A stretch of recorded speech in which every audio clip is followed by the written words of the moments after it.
My name is Thomas Reed, and I am 35 years old. I'm out here on a small honey farm in the Washington countryside where the constant, gentle thrum of the hives seems to vibrate right through the ground. A warm breeze carries the thick perfume of honey and mingles it with the scent of sun-baked dirt and dry grass. Every bee moves with such clear intention, a singular focus driving it from flower to hive, and I recognize that same drive in myself. I was once a man who lived entirely for his duty and for his family, a family that managed to shatter my heart more times than I could ever track. This quiet life, however, is not where my story began. My journey started years ago in a little town just outside of Seattle, a place where my youthful ambitions felt crushed under the weight of my responsibilities. I was the product of a middle-class upbringing on a street called Aspen Lane.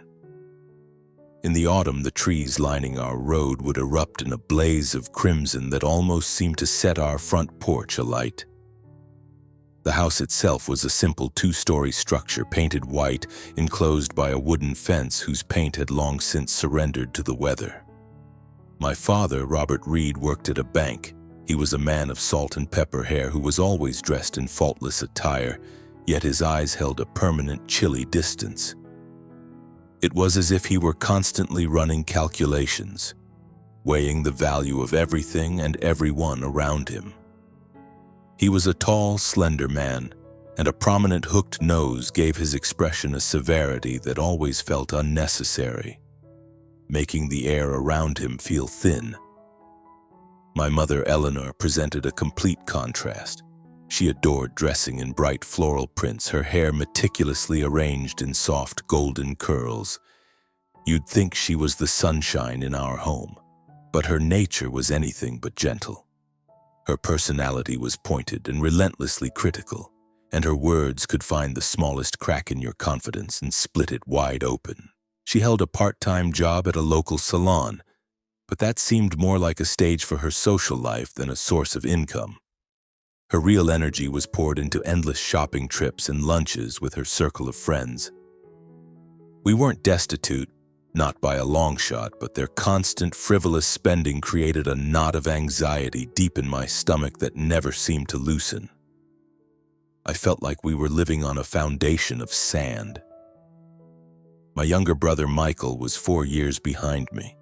He was a quiet, intelligent boy with large, expressive eyes that would follow me around the house, soaking in everything I did as if I held all the answers. He was my shadow and my responsibility. Our home was a strange mix of loud, performative laughter for guests and the sharp, cutting arguments that erupted between our parents the moment the door closed. My parents had no concept of saving. They'd finance a brand new sedan when our current one was perfectly functional, just to keep up appearances. They hosted extravagant backyard barbecues designed solely to impress the neighbors, never once considering a future beyond the next paycheck. So Michael and I, even as kids, learned to operate on a different frequency. We became a team. I'd handle the yard work and the mountain of dishes after dinner, and he'd take care of the vacuuming and the laundry.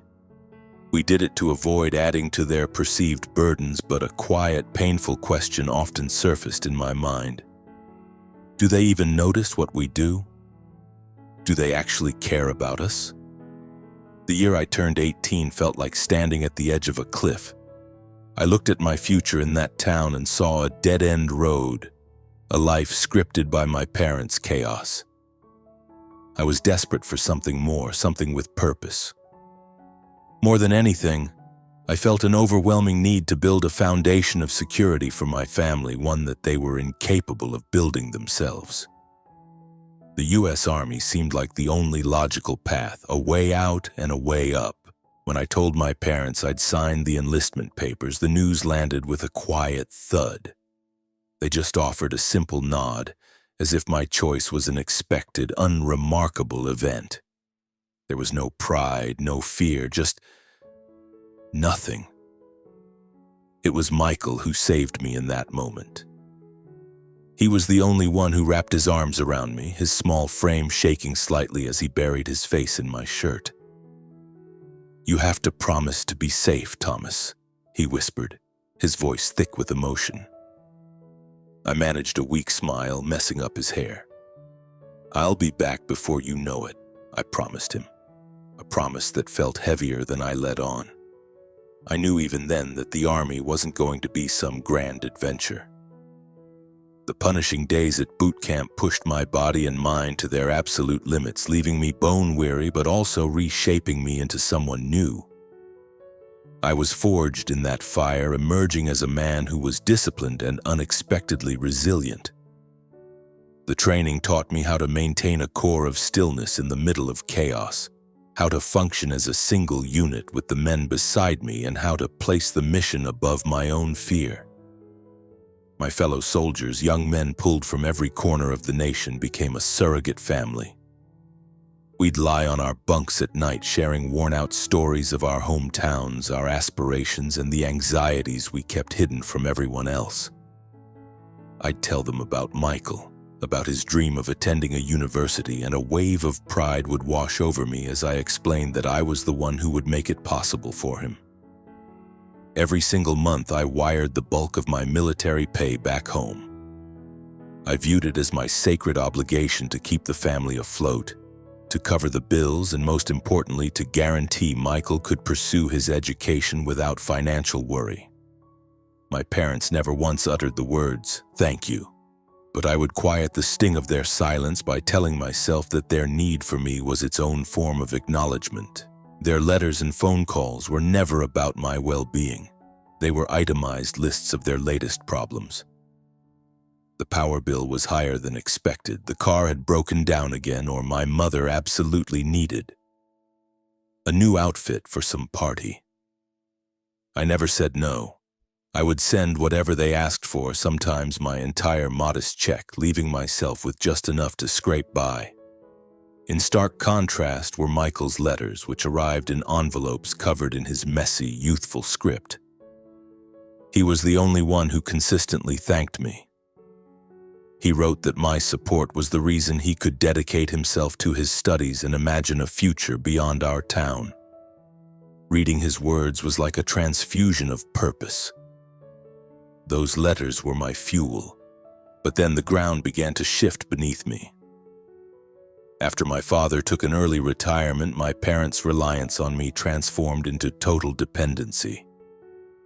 They both stopped working entirely, yet somehow their spending became even more audacious. How was this possible? A massive flat-screen television appeared in the living room. They started taking gambling trips to Las Vegas. Then came the ultimate blow. They took out a loan against the house for a major renovation, clearly expecting me to cover the payments. The phone calls started coming more frequently, their demands escalating. They weren't asking for help with necessities anymore. They wanted money so they could live a more luxurious lifestyle. I tried to reason with them, to explain that a soldier's salary wasn't infinite, but my mother just let out a cold, dismissive laugh over the line. "You're the oldest son, Thomas," she said, her tone leaving no room for argument. "It's your job to take care of this family." Her words felt like a blade twisting in my gut, slicing away at my self-worth, but I still sent the money. I just couldn't bring myself to say no. I'll never forget the time I came home on leave. I walked up to the house and saw a brand new sedan gleaming in the driveway. My parents had used the money I'd sent, money I had earmarked for bills and Michael's school fees, to buy themselves a new car. They were parading it all over town, basking in the envy of their friends, while Michael was flipping burgers at a fast food joint just to afford his textbooks. For the first time in my life, a raw, uncontrollable fury ignited inside me. That money was for the family's needs, not for a car, I yelled, my voice shaking with a rage I didn't know I possessed. My father simply shrugged his shoulders as if I were a child throwing a tantrum. My mother turned her back on me, muttering under her breath about my lack of respect. It was Michael who gently pulled me out of the house, his own face etched with apology and humiliation on their behalf. I saw the shame in his eyes, and it broke my heart. I pulled him into a hug and promised him it would all be all right. But inside me, something had fractured. A deep, irreparable crack had formed in my perception of my family. The Army years flew by in a blur of deployments and training exercises. I earned promotions and was given more significant responsibilities, but the weight on my shoulders grew heavier with each passing day. A profound exhaustion began to set in, a fatigue that was more mental than physical. Every time a letter arrived from home, my stomach would clench with a toxic mix of hope and dread. I'd hoped that this would be the letter where they finally changed, where they expressed some gratitude for my sacrifices. But the dread always won out. It was the suffocating fear that they would never see me as anything more than a human ATM. But I kept going. I pushed through the pain and the resentment for Michael, clinging to the vow I'd made to myself that I would not let our family disintegrate. I had no idea at the time that those difficult years were just the opening act, a quiet prelude to a hurricane that was gathering just over the horizon. My life, already crisscrossed with invisible scars, was about to be ripped open by a betrayal I could never have imagined. I was 27 years old and at the apex of my military career. That year I was deployed on a mission in the Middle East, a parched and perilous landscape where the only constants were the smell of smoke and the sound of gunfire. Our assignment was to shepherd a supply convoy along a desolate stretch of road, a route notorious for insurgent attacks. I'd run missions like this countless times before, and with each one I'd repeat the same mantra. Stay sharp, survive, get back to Michael, get back to your family. This time, however, something felt different. We set out on a blistering afternoon, the sun beating down with a brutal, oppressive heat that seemed to bleach the color from the sky. I was in the lead Humvee, my eyes scanning the map on my lap while my voice crackled over the radio, coordinating with the other vehicles in our column.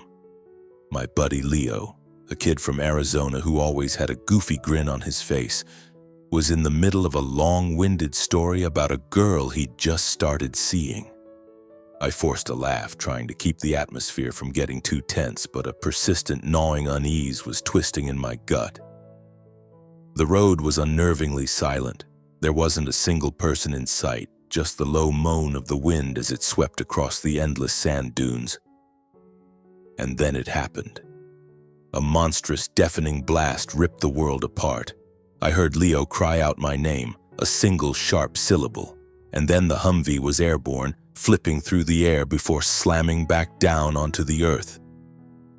In an instant, everything turned to pure chaos.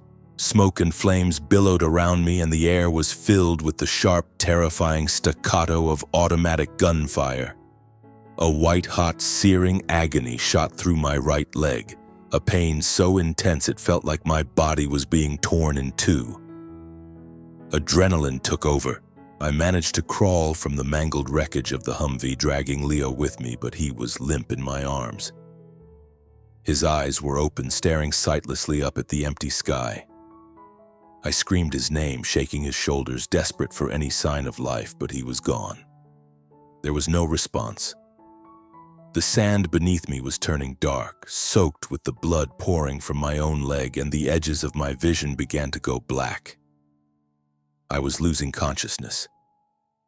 The last thing I registered before the darkness took me was the rhythmic thump, thump, thump of an approaching rescue helicopter and a voice faint and far away yelling my name. "Reed, hold on, son, don't you give up!" I came to under the harsh, sterile glare of fluorescent lights in a military hospital.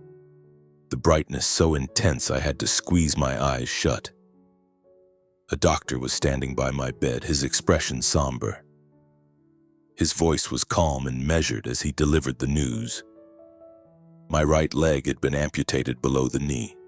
A piece of shrapnel from the IED had shattered the bone and obliterated the muscle beyond any hope of repair.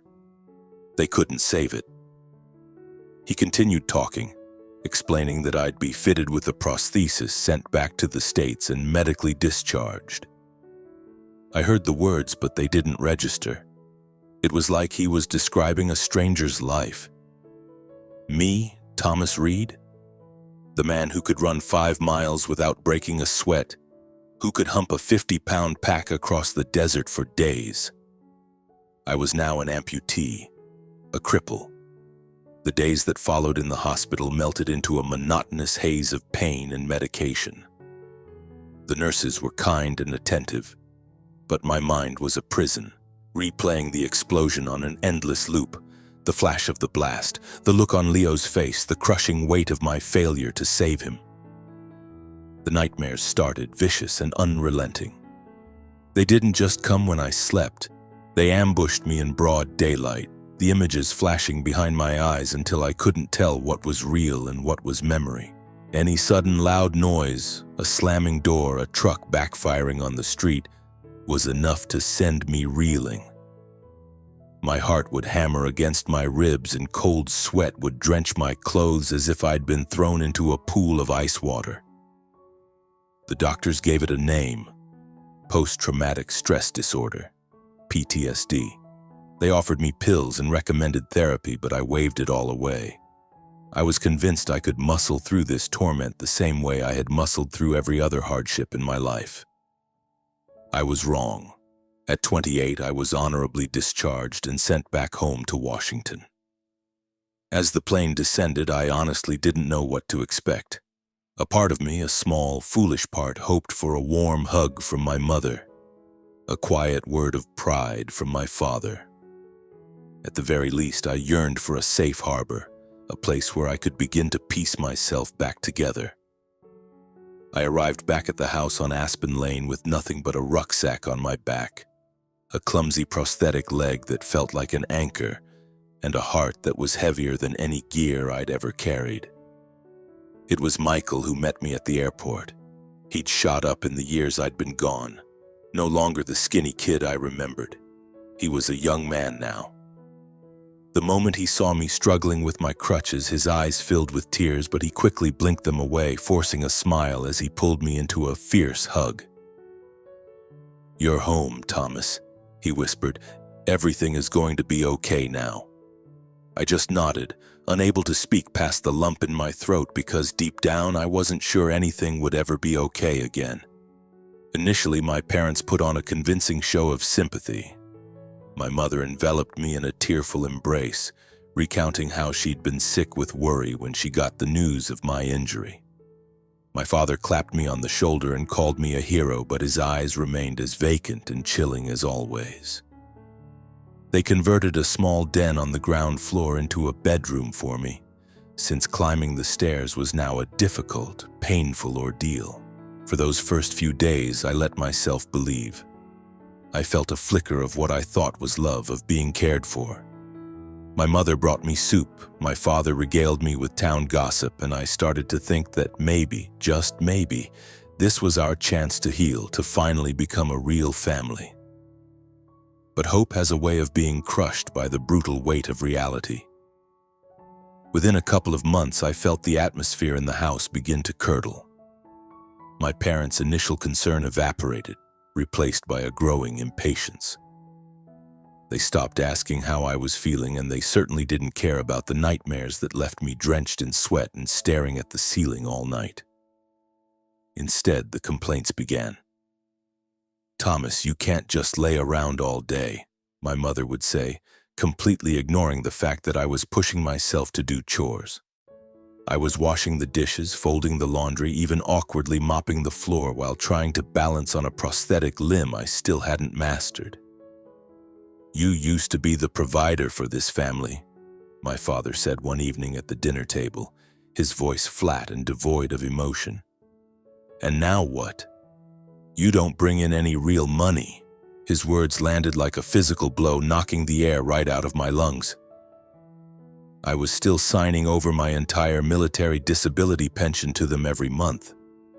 It wasn't a huge amount, but it was all I had. For them, it would never be enough. I tried to ignore the constant digs, pouring all my energy into finding a job, desperate to prove I wasn't the useless burden they saw me as. I managed to land a position as a security guard at a local grocery store, but the PTSD made it impossible to function. One evening, the sound of fireworks from a neighborhood festival sent me spiraling. I dropped to the floor right there in the middle of an aisle, my heart trying to beat its way out of my chest, gasping for air as sweat poured down my face. I was fired the next week. When I told my father what had happened, a cruel smirk twisted his lips. "You were a soldier, and now you're afraid of a few firecrackers?" he sneered. "How pathetic." Everything finally erupted on Christmas Eve. The family was sitting around the dinner table, and I had done my best to create a festive mood. I had used nearly every cent of my pension money to buy gifts for my parents, wanting this one night to feel normal, to feel warm. But when I presented them with their presents, a hand-knitted scarf for my mother and an inexpensive watch for my father, my mother's face hardened with contempt. "Do you really think these cheap trinkets make up for anything?" she asked, her voice like ice. "You're not the Thomas we used to be proud of." My father immediately piled on. "If you can't contribute to this household, then you should just leave. We have no room for a useless burden here." I just sat there, frozen in my chair, the cheerful holiday music on the radio sounding like a cruel joke. It felt like the floor had dropped out from under me and I was falling into a black, bottomless pit. Michael lunged to his feet, his face flushed with rage, ready to defend me, but my mother cut him down with a single sharp command. "Michael, you stay out of this. Your brother isn't a hero anymore." I locked eyes with my brother across the table and saw him shaking with a mixture of fury and powerlessness. I gave a slight shake of my head, silently begging him to let it go. I couldn't bear to make things worse for him. Later that night, I went to my room and packed my bag. It didn't take long. All I had was a rucksack, a few changes of clothes, and a single faded photograph of Michael and me when we were boys. I didn't raise my voice. I didn't beg them to reconsider. I just walked out of the house I had sacrificed my own body and my youth to hold together. The moment I stepped out the front door, the frigid night air hit me. A light snow was beginning to fall, dusting the ground in a soft white blanket, but I felt nothing. There was just a profound, hollow emptiness where my heart used to be. In one night, I had lost more than just a limb. I had lost my family, or rather the illusion of a family I had clung to for so long. I had no idea where I was going to go. I only knew I couldn't stay. Then a single thought broke through the fog of my despair. Grandpa Daniel. He lived by himself on a little honey farm out in the countryside, a few hours away. We had never been close. My parents had always made sure to keep their distance from him. But I had a faint, warm memory of him from the few times I'd met him as a child. I remembered a kind man with a gentle smile and hands that were rough and calloused from a lifetime of hard work. I sent a quick text to Michael assuring him I would be fine, and then I bought a ticket for the next bus heading south. As the bus pulled away from the station, I stared out the window, watching the festive Christmas lights of my hometown blur and then disappear behind me. I didn't shed a tear. I felt too broken for that. My heart felt like it had been ground into dust. I had given them everything I had. My youth, my health, a piece of my own body, all in the name of holding my family together. And in the end, they had thrown me away like garbage, labeling me a burden. I couldn't see it then, but in the depths of that suffocating darkness, a tiny spark of light was waiting for me. A honey farm, a grandfather I barely knew, and a new path toward finding myself again. The bus rattled down a poorly maintained country road, carrying me deeper into the remote Washington landscape. My entire life was contained in the rucksack at my feet, filled with a few articles of clothing and the broken shards of my past. My prosthesis rubbed against the vinyl seat, the joints creaking with every lurch of the bus. A constant grating reminder that I was no longer the Thomas Reed I used to be. I had managed to call Grandpa Daniel before I left, my voice shaking with uncertainty as I explained that I needed a place to stay for a while.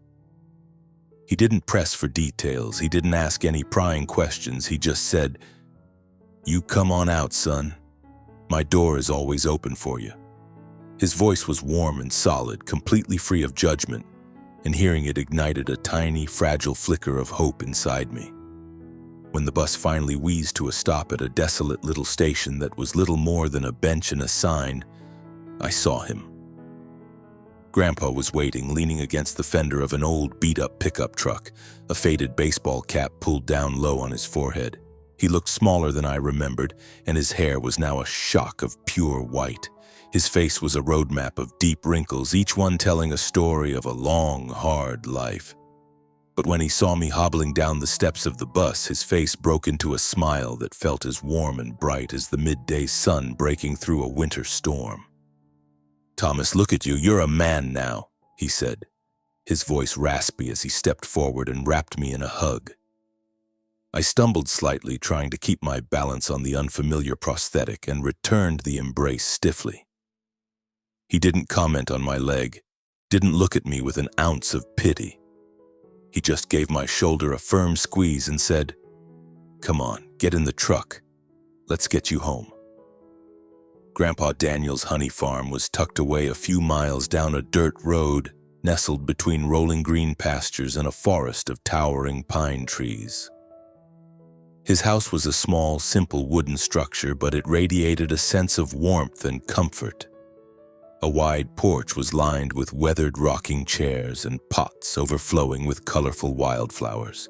And all around the house were dozens and dozens of beehives neatly arranged in rows, humming with the tireless energy of their inhabitants. The sound was a constant low-pitched symphony of nature. I had never in my life pictured myself in a place like this, so far removed from the noise and chaos of the world. So far away from the ghosts of war and the fresh wounds of my family's betrayal. But as I stepped out of that old pickup truck and breathed in the sweet, earthy scent of honey and listened to the ceaseless hum of the bees, an unfamiliar feeling settled over me. It was a strange sense of peace, as if my battered heart had finally been given permission to rest, if only for a little while. Those first few weeks on the farm were a struggle. The nightmares followed me there, just as vivid and terrifying as they had been at home. I would jolt awake in the middle of the night, my sheets soaked with sweat, my heart hammering in my chest, absolutely convinced that I was back in the desert, surrounded by the acrid smell of smoke and the deafening roar of gunfire. Grandpa must have heard me crying out in my sleep. He never disturbed me, never knocked on my door to ask what was wrong. Instead, I would find a steaming mug of herbal tea waiting for me on the porch railing the next morning.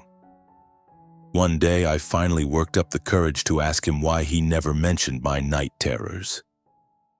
He stopped what he was doing and looked at me, his gaze filled with a profound and quiet understanding. "Thomas," he said, his voice gentle, "every man's got his own war to fight. I can't fight yours for you, but I can damn well stand beside you while you do." His simple, honest words hit me with such force that I felt my throat tighten, and I had to turn away so he wouldn't see the tears welling in my eyes. Grandpa Daniel was a man who spoke little, but every word he uttered seemed to carry immense weight. He began to teach me about the farm, telling me how he had taken up beekeeping as a young man, shortly after my grandmother passed away.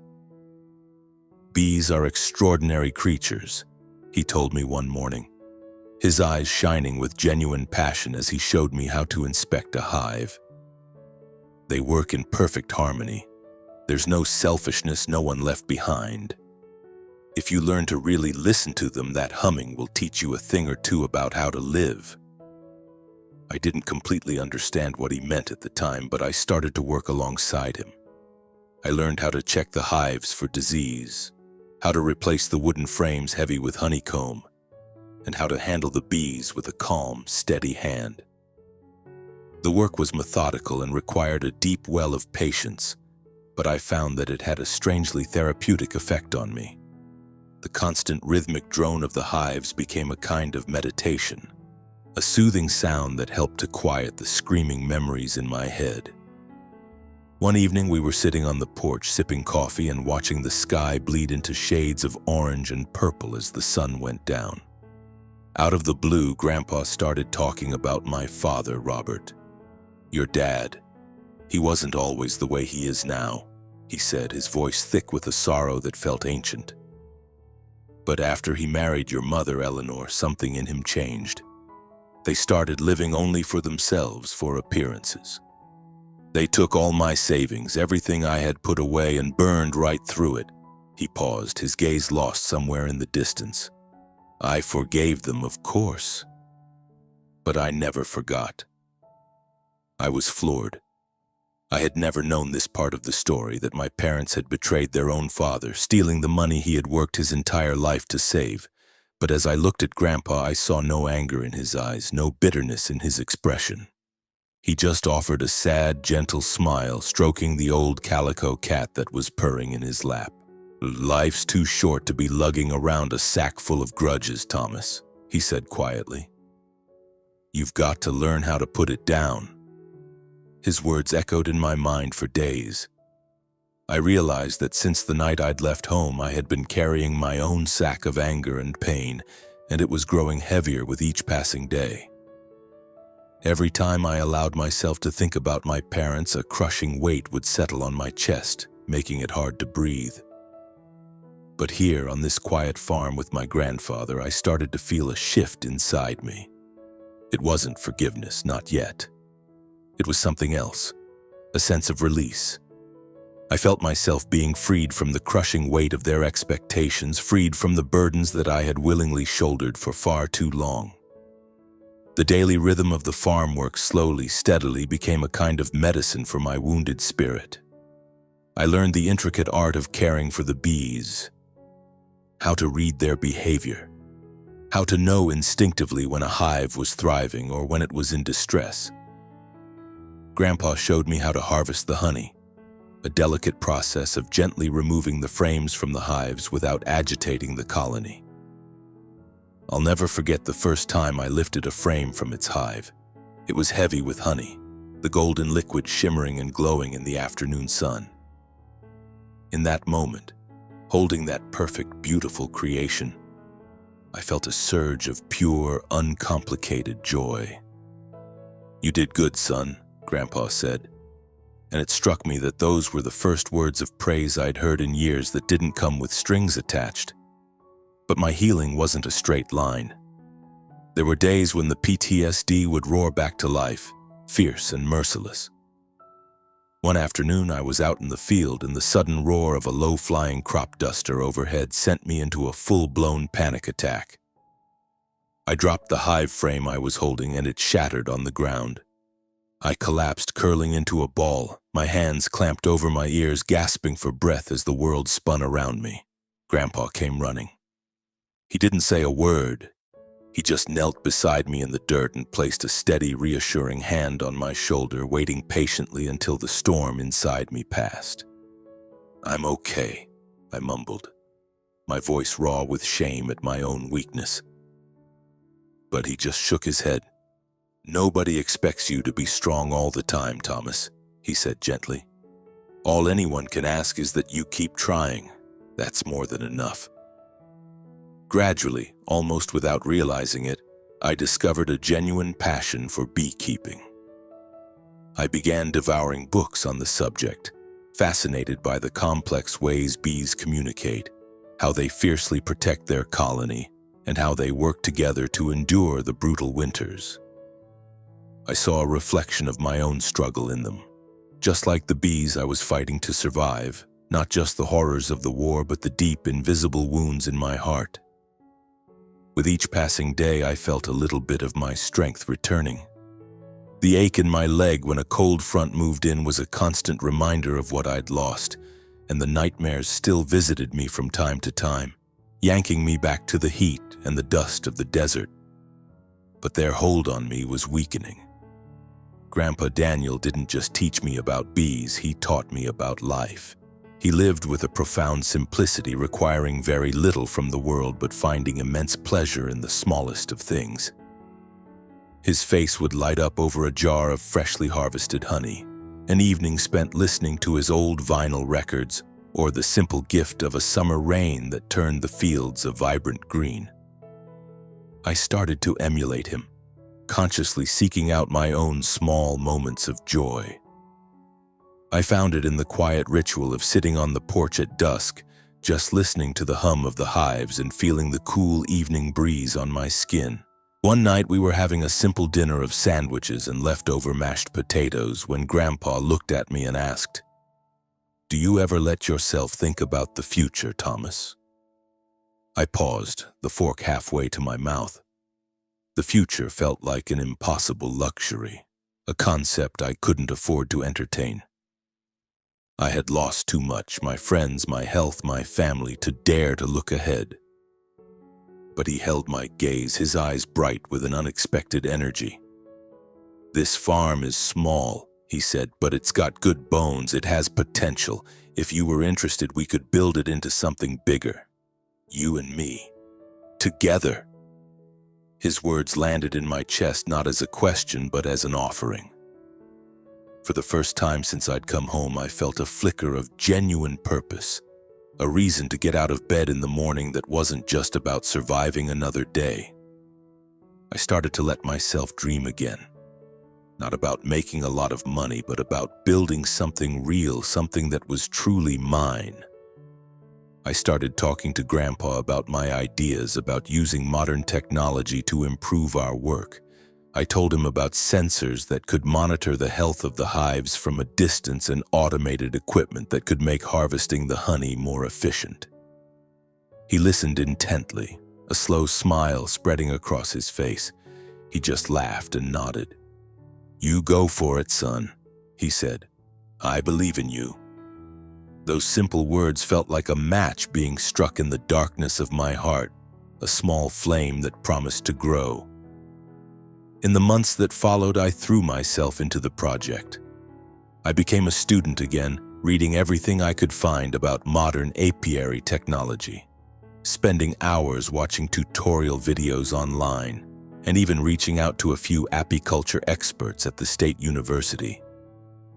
I started small, experimenting with simple sensors to track the temperature and humidity inside a few of the hives.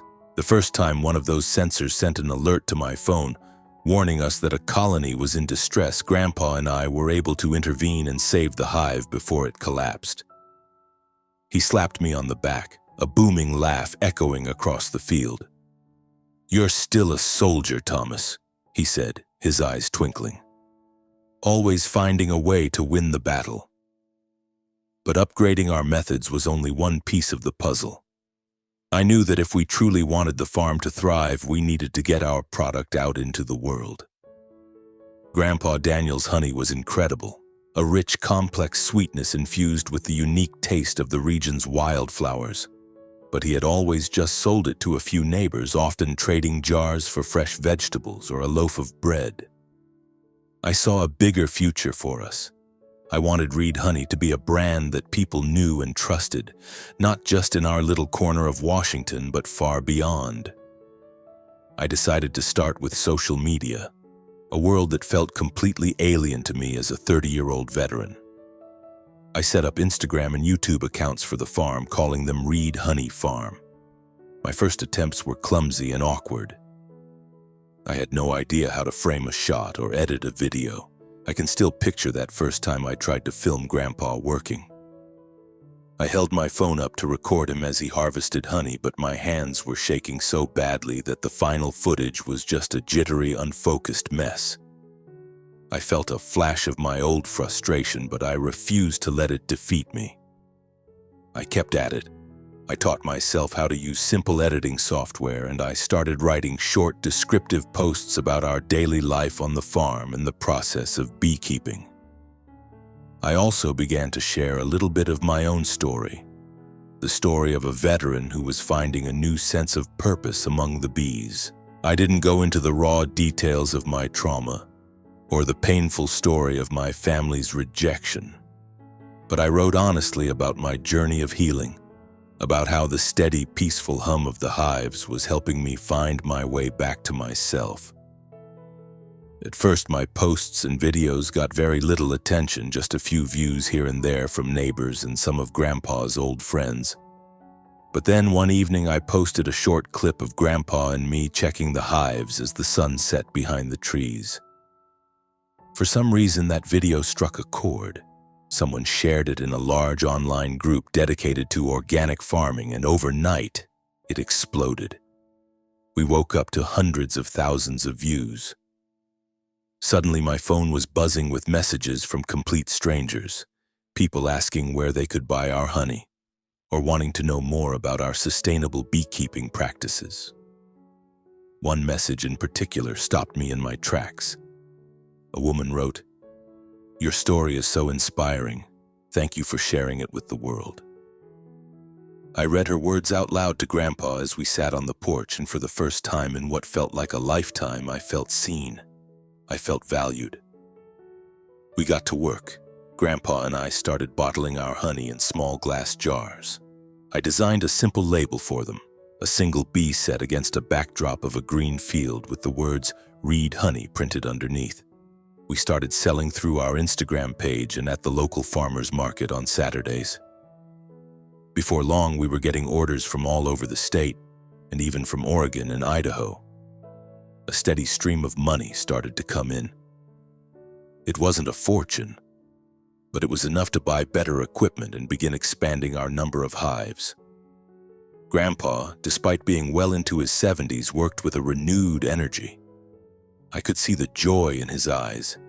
He was happier than I had ever seen him.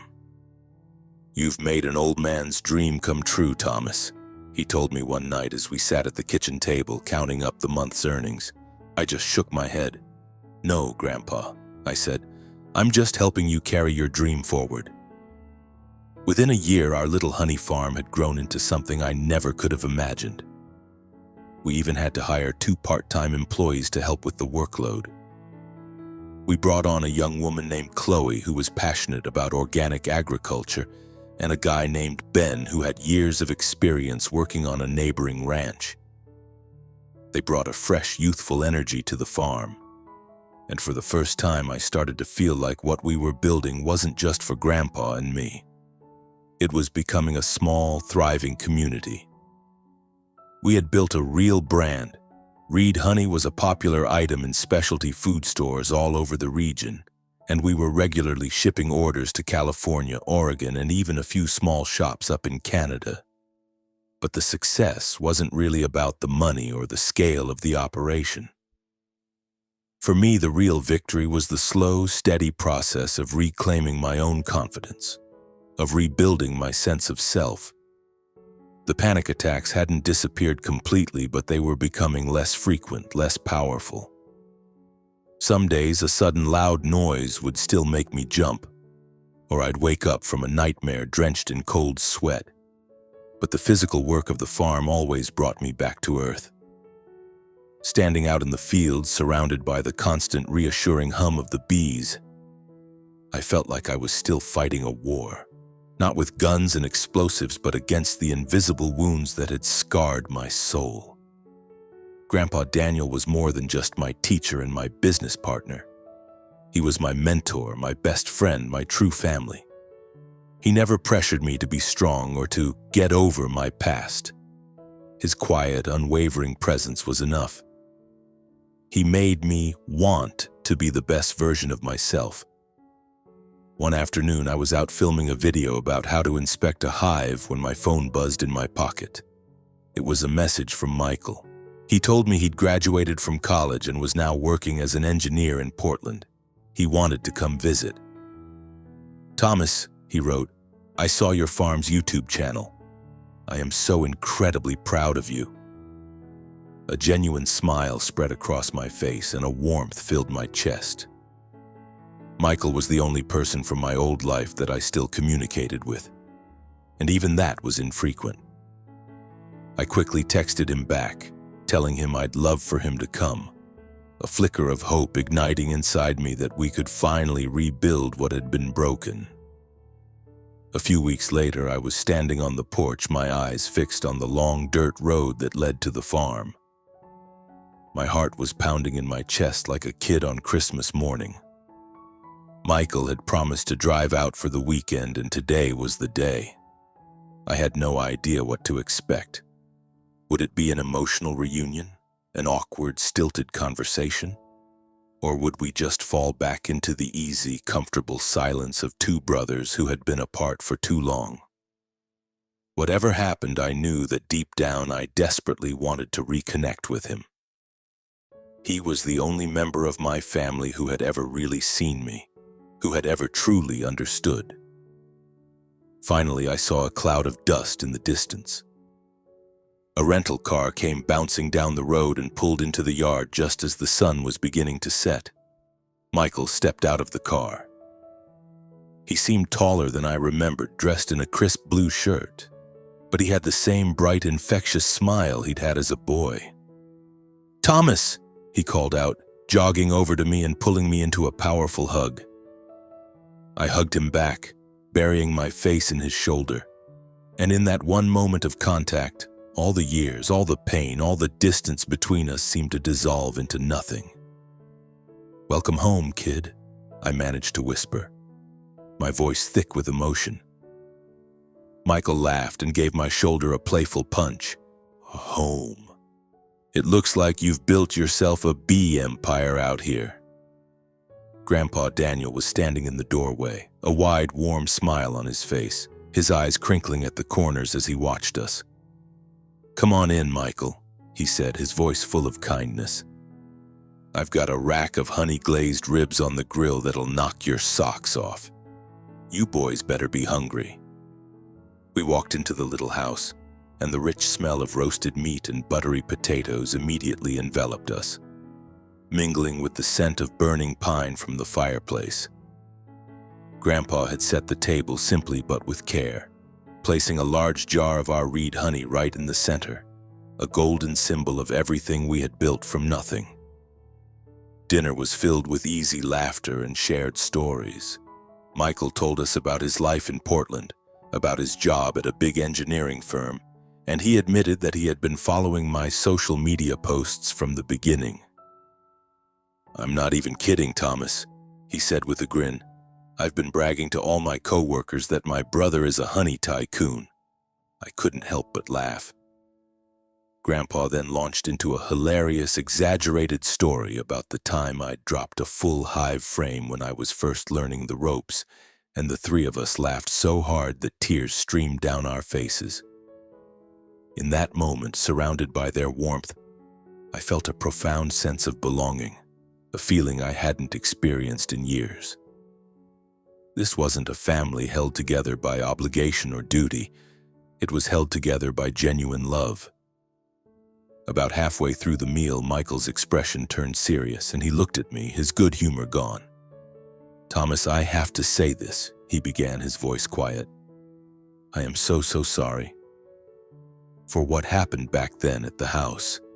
I knew how badly Mom and Dad were treating you, and I didn't stand up for you. I was a coward. I was too scared to say anything." I reached across the table and put my hand on his shoulder, shaking my head. "Michael, you were just a kid," I said, my own voice thick with emotion. "You did what you could. I have never, not for 1 second, blamed you for any of it." He nodded, his eyes glistening, and I knew that in that moment the old wound between us had finally begun to close. Grandpa, as always, had been listening quietly. He looked at the two of us, his eyes shining with pride. He raised his glass of homemade apple cider. "A toast," he said, his voice raspy, "to broken things being mended, and to old hurts finally fading away." We raised our glasses and clinked them together, and in that simple act a sense of peace washed over me that was deeper and more profound than any I had ever known. The rest of the evening was spent talking about bees, about our plans for the farm's future, and about the dreams we now dared to pursue together. When Michael got ready to leave the next morning, he pulled me into another tight hug and promised he would be back soon. "Thomas," he said, his voice serious, "I want to be a part of this. Not just as a visitor, as family." I nodded, my heart too full for words. As I stood beside Grandpa on the porch, watching his car disappear down the long dirt road, I knew that this was more than just a visit. It was the beginning of a new chapter, not just for the farm, but for all of us.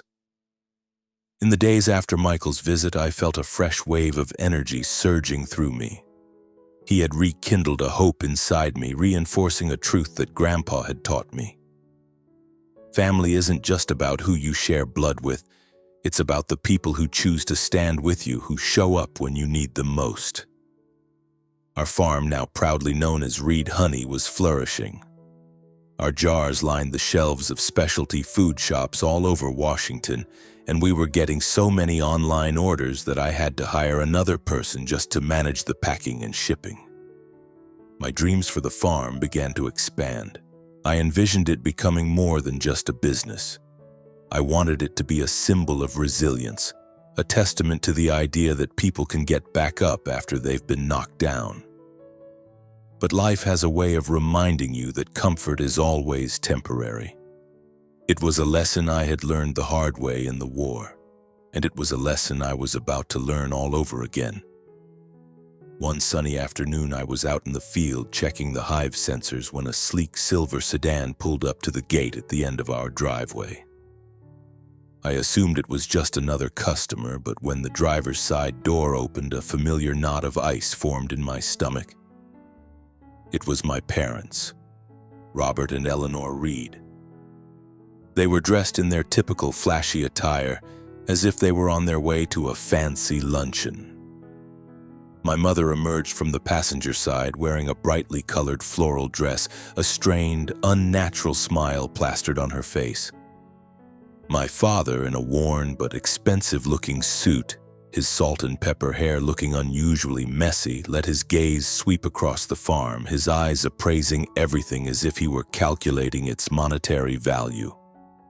From the corner of my eye, I saw Grandpa rise from his rocking chair on the porch, his expression hardening, his eyes suddenly as sharp and cold as flint. "Thomas, my boy," my mother cooed, her voice dripping with a cloying sweetness that was so artificial it made my skin crawl. She was an actress playing a part in a play I had no desire to watch. "We need to talk." I just stood there, my hand gripping a hive frame so tightly my knuckles turned white.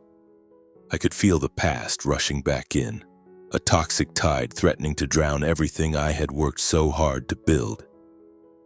Grandpa came and stood beside me.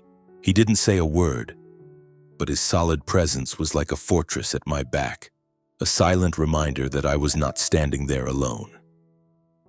"Robert, Eleanor," Grandpa said, his voice low and steady, each word a carefully placed stone.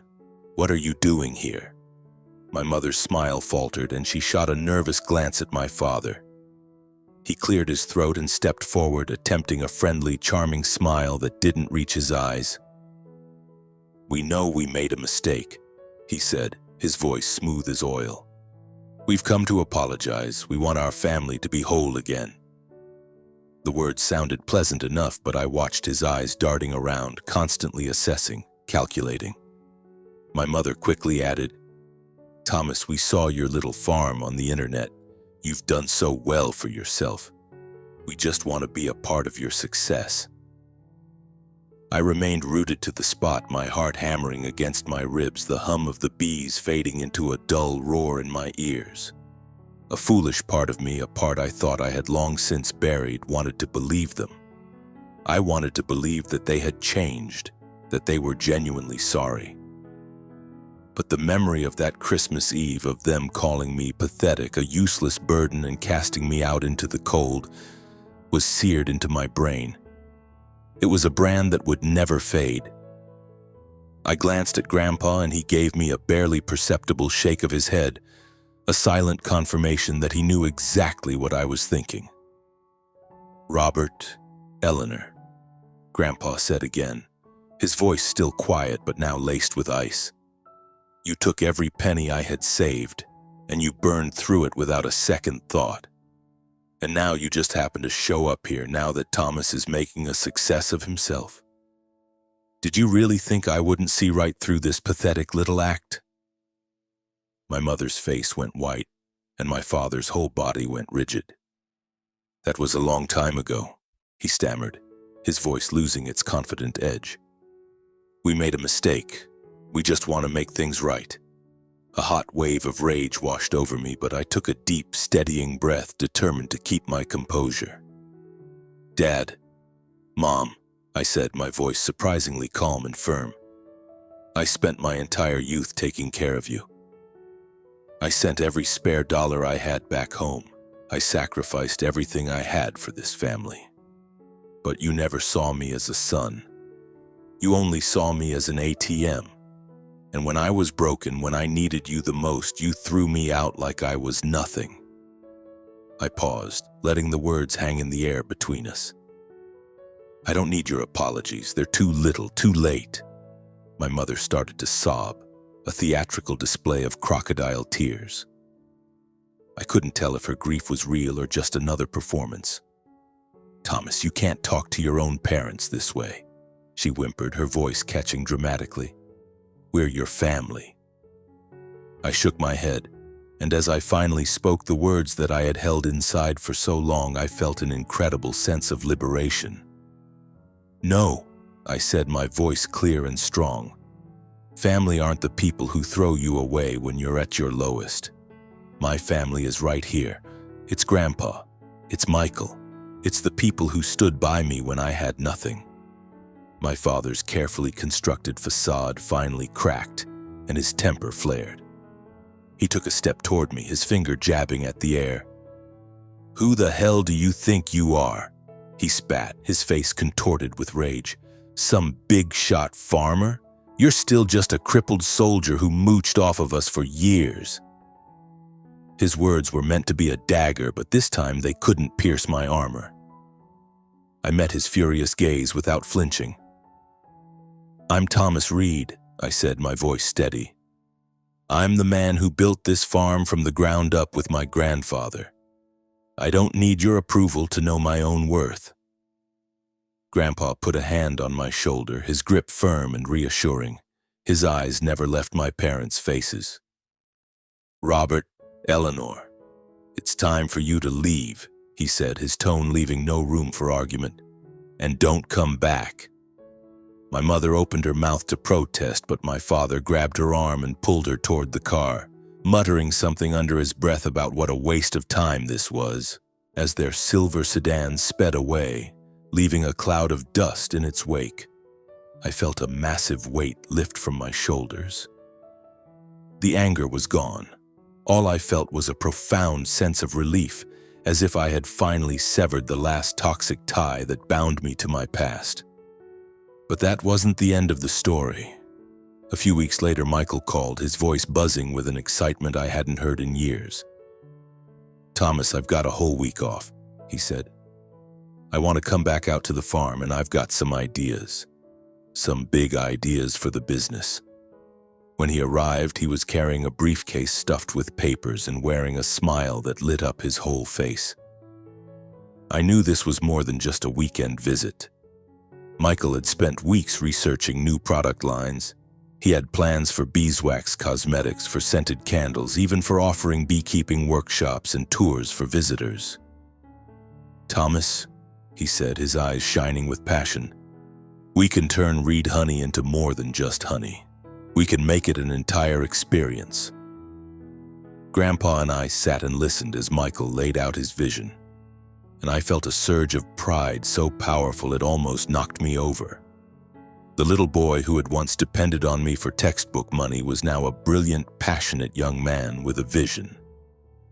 The three of us started working together, experimenting with Michael's ideas.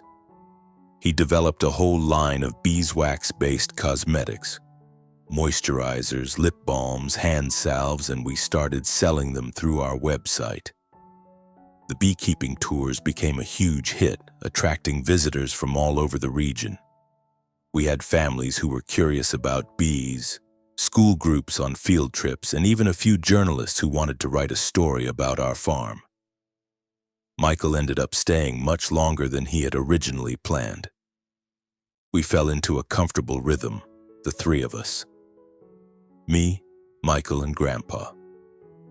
Every evening we'd gather on the porch for a simple meal, our conversations filled with easy laughter. One night, Michael apologized again for not standing up to our parents, but I just shook my head. "You're here now," I told him. "That's all that matters." And I knew deep in my heart that I meant it. There was nothing left to forgive. Meanwhile, my parents continued their campaign to get back into my life. They sent text messages and left voicemails. They even sent a long, rambling letter in the mail full of dramatic claims about how much they regretted their actions and how desperate they were to reconnect. But Grandpa and I were united on this front. We didn't need them. Their time in our lives was over.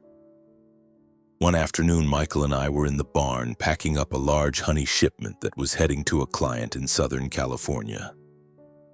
He paused and looked at me, a serious expression on his face. "You know, Thomas," he said, "I've always looked up to you. Even when things were at their absolute worst, you never ever gave up." A real smile spread across my face, and I felt a sense of contentment so deep it was almost overwhelming. "Michael," I replied, "I couldn't have done any of this without you and Grandpa." The farm wasn't just a business anymore, it was a home. It was a sanctuary that I had built with the people I loved. I still had my battles with PTSD. The nightmares hadn't vanished completely, but they were fewer and farther between. And when they did come, I knew I wasn't alone. I knew I had Grandpa and Michael to see me through the darkness. I had finally learned that family has nothing to do with blood and everything to do with choice. It's about the people who stand with you when the rest of the world turns its back. Standing there in the middle of the fields, watching the bees dance from flower to flower, I knew my journey was far from over. But for the first time in a long time, I wasn't afraid of what lay ahead. I had Reed Honey, I had Grandpa, I had Michael, and I had finally found myself. I was Thomas Reed, a man who had walked through the darkness and found his own light. A man who would keep fighting, not out of a sense of duty, but out of a deep and abiding love. The years that followed on the farm were like a string of golden beads, each one full and meaningful, like drops of honey flowing from a freshly pulled frame. Reed Honey wasn't just a business anymore, it had become a vital part of our local community. We continued to expand our operations, producing not only our signature honey, but also a full line of beeswax products, candles, cosmetics, and salves. And the beekeeping tours that Michael had envisioned became one of our most popular offerings. Small tour buses would make their way down our long dirt road, bringing visitors from Portland, Seattle, and sometimes even farther. They came to hear our story, to learn about the intricate lives of bees, and to see for themselves how a colony works together as a family. I would often stand before these groups of strangers and share my journey. I didn't talk about myself as a soldier or a wounded veteran. I spoke as a man who had lost his way and found a new purpose in the quiet, diligent work of the bees.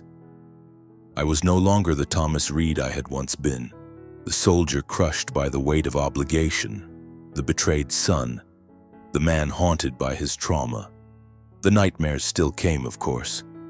There were still nights when I would wake up in a cold sweat, my heart racing, the smell of smoke and sand filling my senses. But they were less frequent now, and their power over me had diminished. When they did come, I was no longer afraid. I would just get out of bed, walk outside, and stand among the sleeping hives, listening to their constant, steady hum until my own heart found its rhythm again. Grandpa once told me that bees can teach us how to live, how to work together, how to be selfless, how to never abandon your own. It was a lesson I learned not just from the bees, but from him, from Michael, and from the man I was becoming. Michael became an essential part of our operation. He left his corporate job in Portland and moved out to the farm permanently, bringing his boundless energy and a constant stream of creative ideas with him. Together, we launched a professional website for Reed Honey, where customers from all over the country could place orders and read about our story. It was also Michael's idea to build a small farm stand, a place where visitors could buy our products and sit at a picnic table with a cup of honey-sweetened coffee. "Thomas, we're not just selling a product," he told me one day, his eyes shining. "We're selling a story. We're selling inspiration." He was right.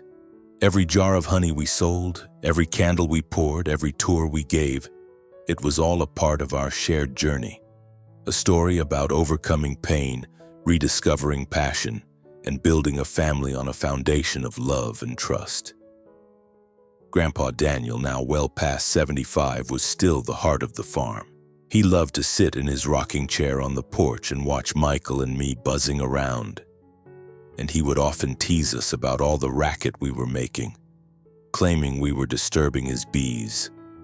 But I could see the immense pride in his eyes whenever a customer would rave about our honey, or when a local newspaper would run a feature story on Reed Honey. One afternoon, he called me over and handed me a dusty old wooden box. Inside, I found a worn notebook filled with his elegant handwritten notes on beekeeping. Notes he had taken as a young man. Tucked between the pages were scraps of paper where he had scribbled down his own youthful dreams of expanding the farm. "I never thought I'd live to see this day," he said, his voice choked with emotion.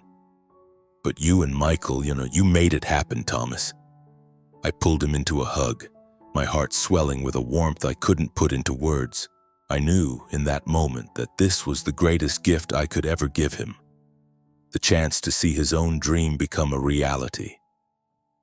But our life wasn't a fairy tale. My parents, Robert and Eleanor, didn't just disappear. They continued to harass us, sending messages, leaving voicemails, and they even managed to get themselves interviewed for an article in a local paper, shamelessly claiming to be the inspiration behind my success.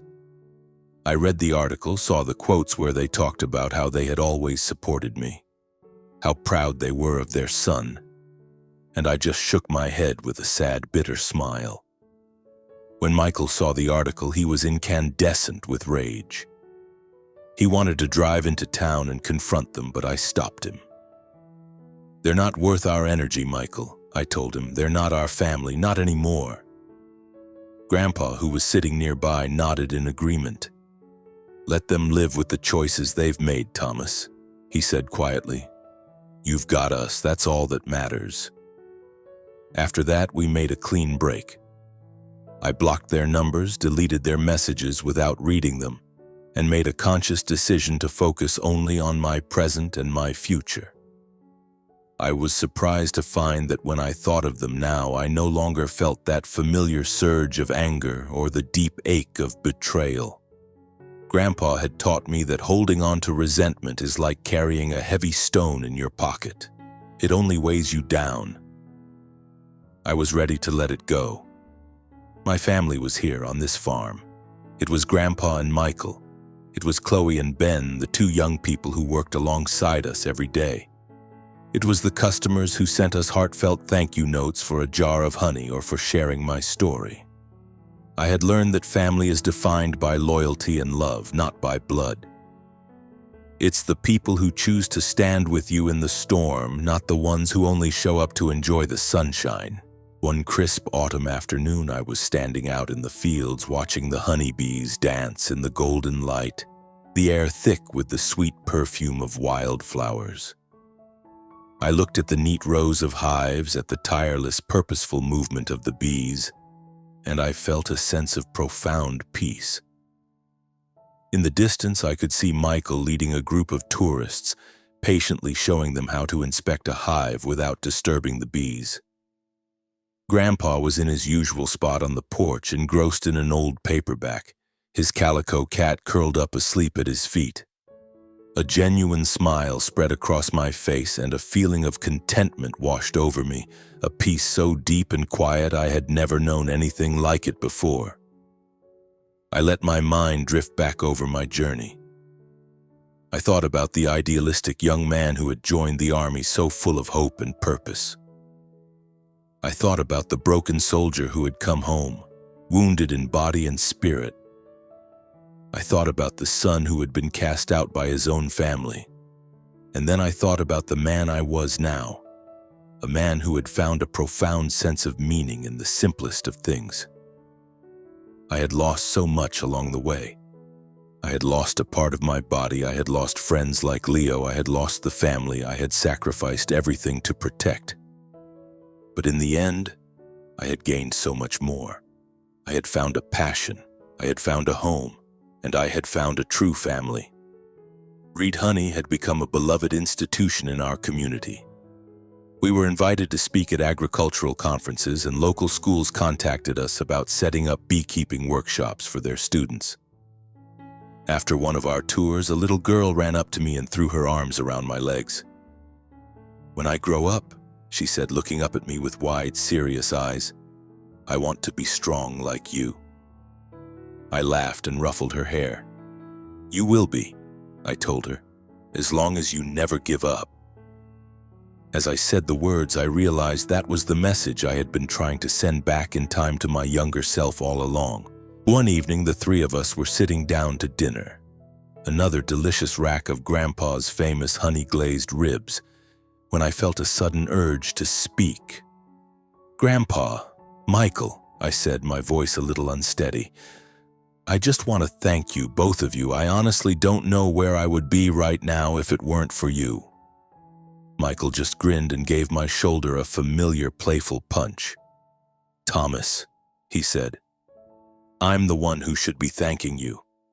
You're the one who showed me what a real family looks like." Grandpa just smiled, that slow, warm smile of his. He raised his glass of cider.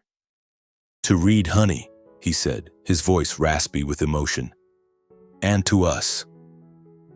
Later that night, as I stood at the kitchen sink clearing the dinner plates, I looked out the window. A full moon was hanging in the sky, and its silvery light was bathing the fields, making the white hives shimmer like a constellation of stars scattered across the dark earth. I thought about my long journey, about my scars, the ones you could see and the ones you couldn't, and about how I had finally learned to live with them. I was no longer the soldier staggering under the weight of his obligations. I was no longer the son desperate for his parents' approval. I was Thomas Reed, a man who had found his own light in the deepest darkness. And I knew, with a certainty that settled deep in my bones, that no matter what the future held, I would keep moving forward, with love, with passion, and with my true family by my side. My story ends here in these quiet fields where the constant, gentle hum of the bees is a daily reminder that life, no matter how difficult it gets, is always worth fighting for. And if you ever find yourself feeling lost, remember that family isn't defined by blood. It's defined by the people who choose to stand with you, who love you not in spite of your scars, but because of them. And sometimes the light you've been searching for has been right there in front of you all along, just waiting for you to find the courage to step into it.